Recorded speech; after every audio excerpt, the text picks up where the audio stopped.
It is time to do an oil change on my second gen Sequoia. This is the 5.7 liter V8. This will also be the same sequence of events for an oil change on a Tundra as well. And we'll be doing this oil change every 5,000 miles. That's what the manual recommends. And some things we're gonna need is a socket set. Most likely we're gonna need a 10, 12, and a 14. And then we're gonna need a ratchet with an extension. Here is an oil filter housing wrench. We need some oil. We need a filter. We need a funnel. We need a drain pan and some extra things that you may want. It's gonna be a little bit, some towels, maybe some gloves. Some brake clean always comes handy. And maybe a piece of cardboard so you don't drip oil all over your nice driveway. I strive to do mess-free oil changes, but today it's a little breezy and I have to do this outside because this thing is too big for my garage. It just won't fit, it's too big and bubbly, look at it. All right, so let's get familiar with what we're looking at here. So here is our oil filler. It tells us right here what kind of oil we should be putting in there. And then over here on the left side of the engine is our dipstick. So we'll be doing this oil change cold. Well, it's like 40 degrees outside. It sat all overnight, so the engine is cold. So the oil will be just a little thicker and it's gonna drain a little slower out of the pan. So first things first, we need to remove the splash shield. I am missing a bunch of bolts. And so this front bumper cover is normally bolted to the pan. So it's usually like, I think, a 10mm bolt that you may need to remove, or it might have like a Phillips head. And I think there are supposed to be 5 bolts that hold this pan to the subframe. And these will be bolts with like a 12mm head.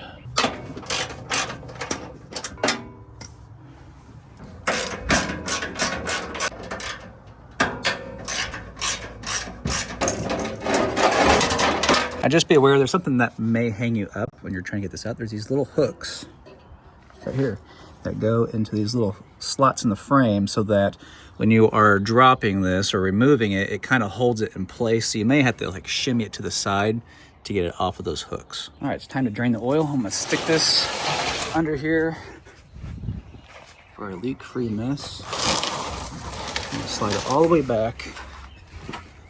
Back here is our drain pan bolt. So right there, it's got a 14mm head. This is where I like to get my gloves on and get a little paper towel ready. So we're just gonna break that free. Get your towel ready. Put your fingers kind of underneath the pan, and as you turn it, you'll feel the point where it's super loose. Just keep pressure on it. And when you get it all the way unthreaded, then pull it out quick and away from where the oil is going to splash. Just like that. And let's let that drain. So I messed up a little bit. So we bought this last summer, and this is the second oil change I've done. And on the last oil change, there were some things like I need to buy some replacement parts. I forgot to buy those replacement parts. One is my drain pan plug is all kind of mangled, so I was going to get a new drain pan plug. It didn't have a crush washer on it, so I'm using this fiber washer that I picked up at AutoZone. So yeah, I've got the wrong kind of washer, which is fine, it'll work, but I want to put the OEM part on there. And of course, I was missing some bolts and some clips for the bumper and all that. Also, my filter housing is all mangled, all broken. So I was gonna get a new filter housing. If you're buying a used Sequoia or Tundra and you're doing your oil change for the first time, you may encounter some things like this. That's pretty much done dripping. So we'll go ahead and put our plug back in place. And then we will tighten it to 30 foot-pounds, but I'm not using a torque wrench on this. Just gonna tighten it up. Out right there.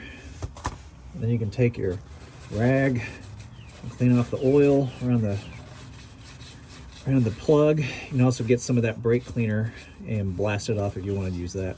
All right, we are finished with draining the oil. Now we need to slide this up and get it underneath the filter housing so we can drain the oil out of that.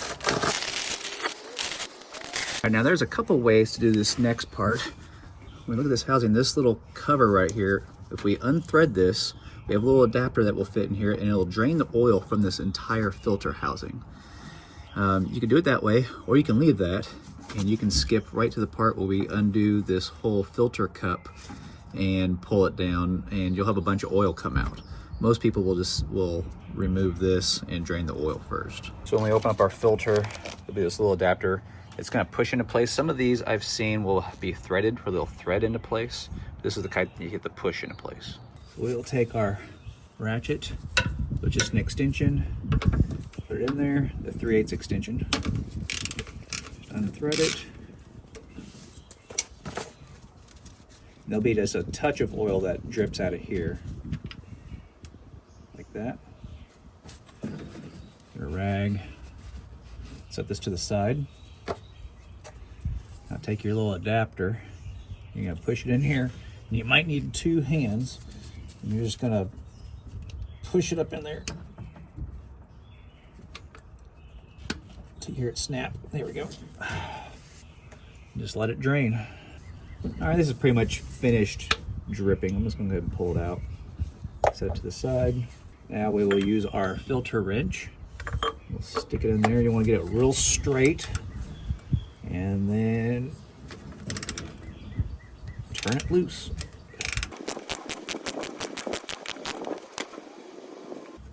And just let it come straight down.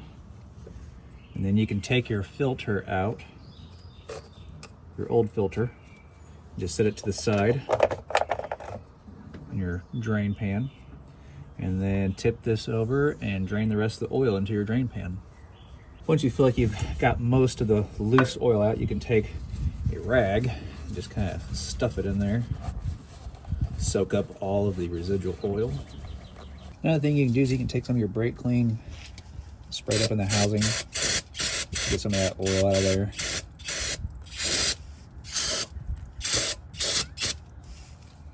And then take your rag and just kind of dry it off. Now in our filter box, we'll have 2 O-rings. We're gonna replace this large one, which is sitting right here. Now you can use a screwdriver and pull it out. What I like to do sometimes is just kind of squeeze it, and you can see it kind of comes out of the groove, and you're able to grab it and just kind of force it out. There's our new O-ring. We'll put that on there. It gets a little oily as we put it around the housing, so it gets all lubed up. And then this other small O-ring is gonna go right here when we put that plate back on. So I'll put the plate back on after I get the housing in there, so I can ensure I get it nice and tight. So now we can take our new filter, just pop it in there like so. We're ready to reinstall.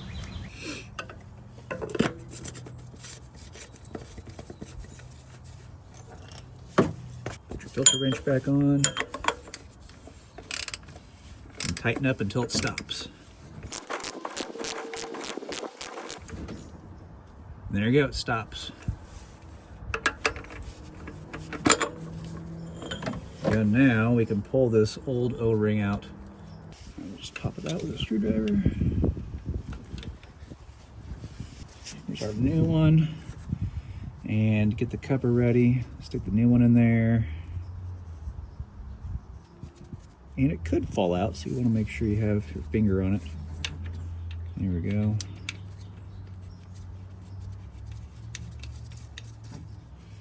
And then get your 3/8 extension socket, or 3/8 extension. Just get in there and just tighten it up. Now everyone has an opinion on oil. Toyota recommends 0.820. You can also use 5.820 in some instances, but Toyota wants you to use 0.820. And then you're gonna need anywhere from like 7 to 8 quarts. So I've got a 5-quart jug and another 5-quart jug. I'm gonna go to about 7.5 quarts and see where that lands us. So since we'll start with 7.5 quarts, I'm just gonna mark this right here. That's about where I'll fill to. Before we fill with oil, we wanna make sure drain pan plug is in and tight, and then our filter housing is in place. So now we are ready to fill it up with oil. Let's remove our cap. Make sure our funnel is nice and clean. Stick it in there.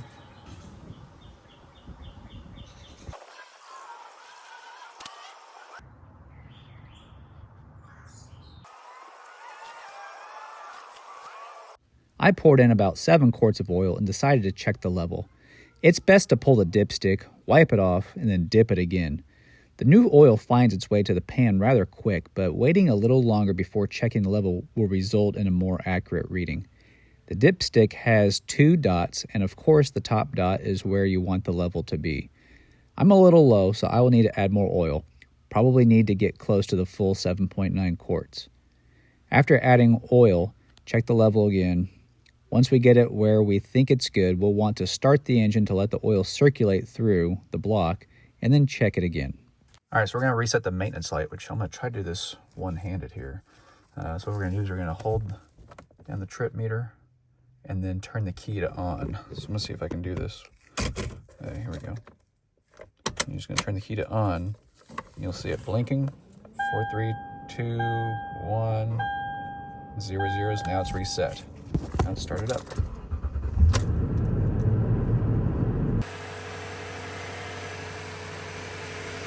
All right, I'm gonna go ahead and turn it off.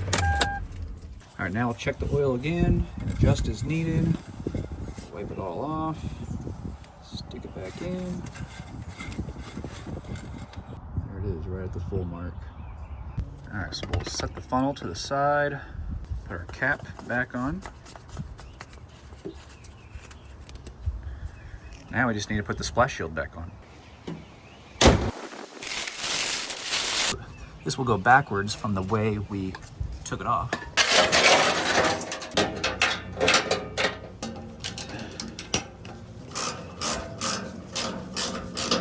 Now I was kind of on the struggle bus there for a second.